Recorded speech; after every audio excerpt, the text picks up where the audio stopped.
Well, firstly, I think you need to be comfortable with the systems that you're putting up. By all means, ask questions, look at possibly some reviews, this, that, and whatever. But at the end of the day, I think what you've got to take into consideration is the product that you end up with. I mean, there's a lot of cheap products out there, but that doesn't necessarily mean that it'll give you the end result that you need.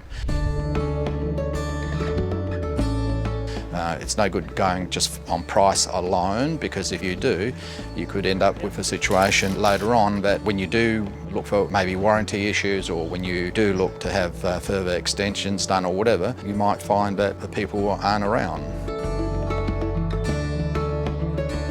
After investigating the panels and also having a look at the panels that I had, I felt they offered a better panel. It produced more wattage per panel.